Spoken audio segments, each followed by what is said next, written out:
নমস্কার বন্ধুরা, আমি অরিন্দম। এটা আমার নতুন চ্যানেল অরিন্দমস বিসিসিআই অর্থাৎ বুকস, ক্রিকেট এবং সিনেমা ইনফরমেশন। যদি এই টপিকগুলোতে ইন্টারেস্ট থাকে, নতুন চ্যানেল, তাই সবার আগে বলবো সাবস্ক্রাইব অবশ্যই করবেন।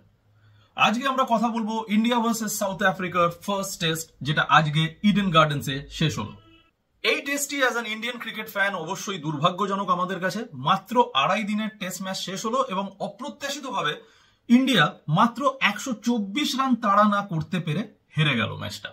এই হারে অনেকেই হয়তো খুব চমকিত, খুব আশ্চর্যজনিত হয়েছেন, আমি কিন্তু হইনি।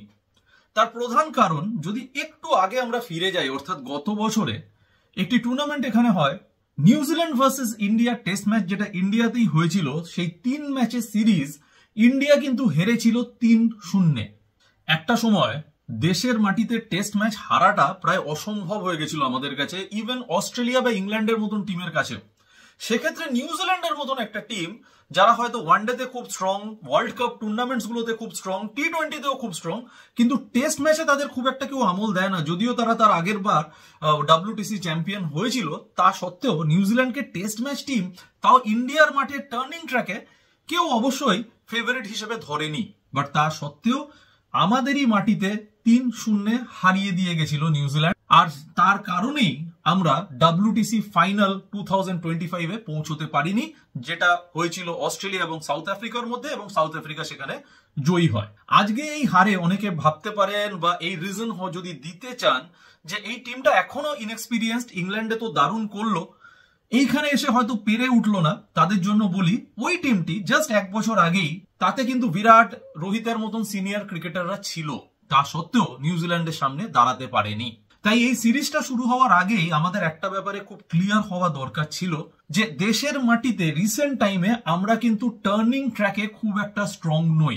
বাট বিদেশের মাটিতে, যেখানে পেস বোলারদের জন্য পিচ বানানো হয়েছে অস্ট্রেলিয়া বা ইংল্যান্ডে, সেখানে কিন্তু আমরা আশাতীত ভালো পারফরমেন্স করেছি। কারণ আমাদের টিমে বুমরা বা কখনো শামি, সিরাজদের মতন বোলাররা দারুণ পারফর্ম করেছে। তাই প্রথম ভুল যদি আমাদের ইডেনে হয়ে থাকে, সেটা হচ্ছে একটা স্পিন সহায়ক উইকেট তৈরি করা। কারণ আমাদের ব্যাটসম্যানদের মধ্যেই এখন সেই টেকনিকটা নেই যে একটা ভালো টার্নিং ট্র্যাকে লম্বা ইনিংস খেলতে পারে।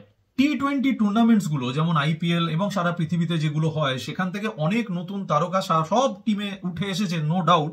ইন্ডিয়াতে তো আরো বেশি IPL এর জন্য, কিন্তু ব্যাটিং এর টেকনিকটা কিন্তু নষ্ট হয়ে গেছে, বিশেষ করে যেটা টেস্ট ক্রিকেটের জন্য অ্যাপ্লিকেবল। বিখ্যাত সাংবাদিক বড়িয়া মজুমদার একটা আর্টিকেলে লিখেছিলেন জাস্ট গতকালই, যে এই পিচটা tough no doubt, but unplayable নয়। বা তা সত্ত্বেও মাত্র 124 রান তাড়া না করতে পারা একটাই কারণ আমাদের মধ্যে আর সেই স্কিল নেই যে আমরা একটা টাফ ট্র্যাকে বা একটু টার্নিং ট্র্যাকে লম্বা ইনিংস খেলতে পারি। দেখুন, সাউথ আফ্রিকাও খুব কম রানে অল আউট হয়ে গেছে। ইডেনের পিচকে সবাই দুষছে, কিন্তু সাউথ আফ্রিকা থেকে কিন্তু এটাই এক্সপেক্টেড, কারণ টার্নিং ট্র্যাকে তারা ভালো পারফর্ম করবে এটা কেউ আশাই করে না। তাই এই হার অত্যন্ত দুঃখজনক, এবং এখান থেকে শিক্ষণীয় যে আমরা পরের টেস্টে কি টাইপের পিচ বানাবো।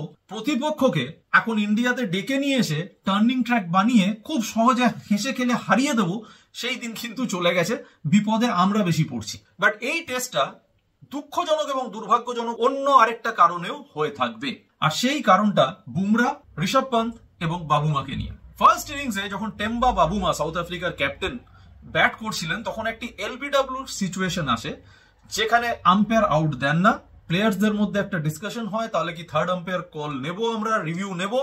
সেখানে একটি কথা শোনা যায় স্টাম্পস মাইক্রোফোনে বুমরা এবং ঋষভ পন্থের মধ্যে, যে তারা বলছে যে এটা কি আউট ছিল, হাইট কোথায় লেগেছে, হাইটটা মনে হচ্ছে একটু উঁচুতে লেগেছে। এবং সেখানে আরেকজন বলছে যে ইয়ে বনা ভি তো হ্যাঁ বিসি। বিসি মানে, আমি পুরো শব্দটা বলছি না, বিসির বিটা বেহেন, আর সি দিয়ে তো আমাদের পুরো দেশ একটাই শব্দ জানে। যাই হোক, তো এই উক্তিটা করা হচ্ছে অপোনেন্ট টিমের একটি প্লেয়ার, ক্যাপ্টেন ইত্যাদি, আমি সেসবও বলছি না। এই টেম্বা বাবুমার পিছনে যে বিরাট একটা স্ট্রাগল করে সে এখানে উঠে এসছে, যেটা নিয়ে একটা আলাদা ভিডিও হয়, সেটা নিয়েও আমি কথা বলছি না। সে যদি সব থেকে আনইম্পর্টেন্ট ক্রিকেটারও হতো অপোনেন্ট টিমের, তা সত্ত্বেও তার ব্যাপারে এরকম একটা মন্তব্য কুরুচিপূর্ণ একটা ইন্টারন্যাশনাল ক্রিকেটারের থেকে আসা, এবং এটা খুবই নিম্ন মানসিকতার পরিচয়। দেখুন, ক্রিকেট আমরাও ছোট বড় লেভেলে খেলেছি, সেখানে আমরাও এরকম সময় ডিসকাস করেছি। কখনো আমাদের মুখ থেকে কারোর যদি হাইট শর্ট হয় তাকে বওনা বা বামন ইত্যাদি শব্দ কিন্তু বেরোয়নি। আমরা এটা বলেছি হয়তো আরে ওর তো হাইট শর্ট, প্যাডের উপরে লাগলেও কিন্তু উইকেটে লাগার চান্স আছে। তাই এই প্লেয়ারদের মুখ থেকে কিন্তু এই শব্দটা বেরোয়নি যে এই লোকটার হাইট শর্ট, তাই প্যাডের উপরে লাগলেও কিন্তু আউট হওয়ার চান্স আছে, একবার অ্যাপিল নিয়ে দেখি। হাইট শর্ট না, সোজা এই লাইনটাই বেরিয়েছিল, বওনা ভি তো হ্যাই বিসি। আশা করব হারা জেতা তো লেগে থাকবে, অ্যাটলিস্ট নিজেদের সম্মানটাকে মাটিতে মেলাবেন না। দেখুন, ইন্ডিয়ান ক্রিকেট ফ্যানদের আমরা সবাই চিনি, তাদের কাছে এগুলোতে হয়তো কিছু এসে যায় না, বাট এখনো গুটি কতক ভদ্রলোক এই জেন্টলসম্যান গেমটা যারা এখনো দেখে তারা এই ঘটনাটাকে অবশ্যই নিন্দনীয় বলবে। এবং যার সম্বন্ধে এই উক্তিটি করা হলো তার একটা রেকর্ড একটু দেখে নিন। টেম্বা বাবুমা অ্যাজ ক্যাপ্টেন, 11টা টেস্টে একটিতেও সে হারেনি, আনবিটেন রেকর্ড। কোন ক্যাপ্টেনের এরকম রেকর্ড ঈর্ষণীয়। হ্যাঁ, একদিন নিশ্চয়ই সে হারবে, হয়তো পরের টেস্টটাই, বাট তাও এইরকম একটি লোক যে এইরকম একটি অ্যাচিভমেন্টের পাহাড়ের উপর দাঁড়িয়ে আছে, সে আর যাই হোক বওনা বা ডুয়ার বা বামন নয়। এবং এই রেকর্ড ছাড়াও যেটা ভুললে চলবে না, যে এই ম্যাচে হাইয়েস্ট স্কোরার অর্থাৎ almost the match winning performance 55 not out, সেটাও বাবুমা করেছেন। একটা ম্যাচের turning point, the most important catch, যখন অক্ষর প্যাটেলের দুর্দান্ত ব্যাটিং এ মনে হচ্ছিল আর 2-3 ওভারের মধ্যেই হয়তো অক্ষর ম্যাচটা বার করে নিয়ে যাবে, সেই সময় দুর্দান্ত ক্যাচ, সেটাও বাবুমা নিল। এবং তার সাথে দুর্দান্ত ক্যাপ্টেনশিপ, 15 বছর বাদে সাউথ আফ্রিকা ইন্ডিয়ার মাটিতে টেস্ট ম্যাচ জিতল। তাই আশা করব যথাযোগ্য সম্মান দিয়েই ইন্ডিয়া সাউথ আফ্রিকার সাথে সামনের টেস্টটাও খেলবে এবং যে কোনো টুর্নামেন্ট আগামী দিনে সম্মান এবং সাহস এবং নিজেদের ফুল পোটেনশিয়াল নিয়ে ইন্ডিয়া খেলবে। All the best to India and of course let the best team win. Thank you. আবার দেখা হবে। আরেকবার বলি, যদি ক্রিকেট, সিনেমা বা বই সংক্রান্ত আলোচনায় উৎসাহী থাকেন, এই চ্যানেলটি নতুন, প্লিজ সাবস্ক্রাইব করবেন।